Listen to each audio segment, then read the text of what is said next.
Hello दोस्तों, स्वागत है आप सभी का हमारे इस यूट्यूब चैनल पर। दोस्तों, आज का ये वीडियो बहुत ही ज़्यादा इम्पॉर्टेंट रहने वाला है।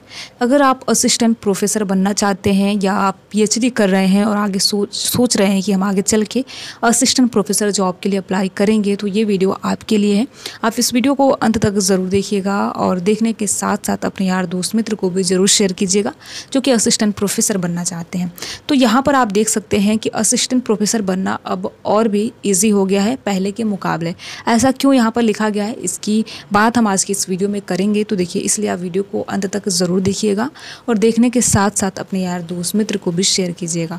अगर हम असिस्टेंट प्रोफेसर के एलिजिबिलिटी क्राइटेरिया के बारे में बात करें तो आप सभी को पता है, जैसा कि अगर आप पीएचडी कर चुके हैं या फिर पीएचडी कर रहे हैं या फिर अगर आप यूजीसी नेट जेआरएफ क्वालिफाई हैं तो आप असिस्टेंट प्रोफेसर के लिए अप्लाई कर सकते हैं। लेकिन कुछ दिन पहले एक नोटिस जारी किया गया था जो कि आप सभी ने देखा होगा और मैंने भी अपने इसी चैनल एमएससी नेट जेआरएफ के माध्यम से भी आप सभी को सूचित किया था कि अगर आप बीएड करना चाहते हैं तो आप सभी के लिए काफ़ी सुनहरा अवसर आने वाला है 2026 से। अब 2026 से आपको बीएड और एमएड एक साल की पड़ेगी, यानी कि अगर आप बीएड करना चाहते हैं तो एक साल में आपका जो कोर्स है वो पूरा हो जाएगा। अगर आप एमएड करना चाहते हैं तो भी आपका जो कोर्स है एक साल में पूरा हो जाएगा। फिलहाल तो अभी की अगर हम बात करें तो दोनों जो कोर्स है वो 2-2 साल के हैं। इसमें देखिए, आप ये सोचेंगे इसमें नया क्या है, तो अगर हम इसमें बात करें बीएड और एमएड में तो थोड़ी सी हम बात इनकी क्राइटेरिया के बारे में भी, एलिजिबिलिटी क्राइटेरिया के बारे में भी कर लेते हैं, जब शुरू ही कर दिए हैं तो यहाँ पर देखिए, आप सभी को पता है कि जिन्होंने भी पीजी कर रखा होगा 2 ईयर का पीजी, उनको बीएड जो है एक साल का पड़ेगा। मान लीजिए आपने यूजी कर रखा है, इसके बाद पीजी कर रखा है और फिर आप बीएड के लिए अप्लाई करते हैं तो आपको एक साल का बीएड पड़ेगा। लेकिन आप पीजी नहीं करते हैं तो आपको फिर 2 साल का ही बीएड करना पड़ेगा। इस बात को आप ध्यान में रखेंगे। साथ ही साथ कोई आपने कोर्स कर रखा है अंडर ग्रेजुएट जो कि 4 साल का है तो आपको जो बीएड है 1 साल का पड़ेगा। इसके बाद अगर आप एमएड करना चाहते हैं तो देखिए, एमएड आप सभी को पता है कि जब आप बीएड करते हैं तो उसके बाद आपको एमएड करने का मौका मिलता है। तो एमएड देखिए, अगर आप फुल टाइम करते हैं, ठीक है, अगर आप फुल टाइम करते हैं तो आपको एमएड 1 साल का पड़ेगा। अगर आप पार्ट टाइम करते हैं तो ये आपको 1 साल का एमएड पड़ेगा। तो इस चीज़ को आपको ध्यान में रखना है और आप में से बहुत ऐसे अभ्यर्थी होंगे जिनको पता भी होगा। लेकिन यहाँ पर एक बहुत बड़ा बदलाव क्या हुआ है, देखिए, जैसे कि आप एमएड करेंगे और एमएड आपने मान लीजिए कर लिया 1 साल का या 2 साल का, उसके बाद आप नेट जेआरएफ एजुकेशन से क्वालिफाई हैं तो आप असिस्टेंट प्रोफेसर के लिए एलिजिबल हो जाते थे। साथ ही साथ देखिए, अगर आपने एमए इन एजुकेशन कर रखा है तो आप असिस्टेंट प्रोफेसर जॉब के लिए अप्लाई नहीं होते थे। तो यहाँ पर सबसे अच्छी बात ये है कि अब जो भी अभ्यर्थी एमए इन एजुकेशन कर रखे हैं वो असिस्टेंट प्रोफेसर जॉब के लिए डायरेक्टली अप्लाई कर सकते हैं, यानी कि आपको एजुकेशन सब्जेक्ट से नेट जेआरएफ क्लियर करना पड़ेगा। इसके बाद आप असिस्टेंट प्रोफेसर जॉब के लिए अप्लाई कर सकते हैं।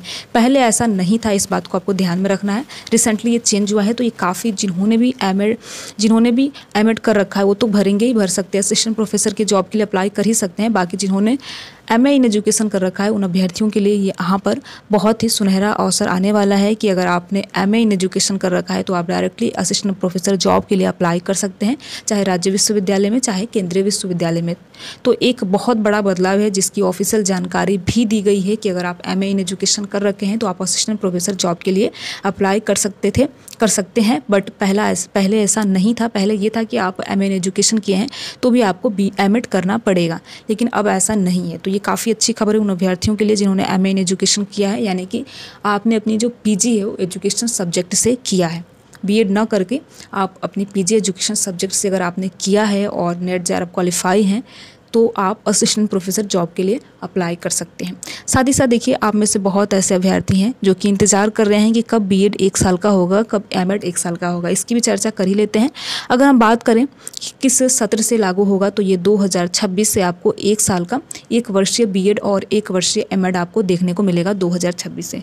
इसके नोटिफिकेशन आपको 2025 के लास्ट में देखने को मिलेंगे। और अगर हम बात करें एग्ज़ाम कंडक्ट होने की तो ये अभी फ़िलहाल एनटीए के द्वारा ही, यानी नेशनल टेस्टिंग एजेंसी के द्वारा ही आपका जो एग्ज़ाम है वो कंडक्ट होगा, यानी कि नेशनल लेवल पे आपका जो एग्ज़ाम होगा। इसके बाद आप बीएड 1 साल का कर सकते हैं, एमएड 1 साल का कर सकते हैं। तो ये आपका 2026 से लागू होने वाला है, अभी फ़िलहाल नहीं है। 2026 से इसके संबंध में आप सभी को नोटिस देखने को मिलेगा।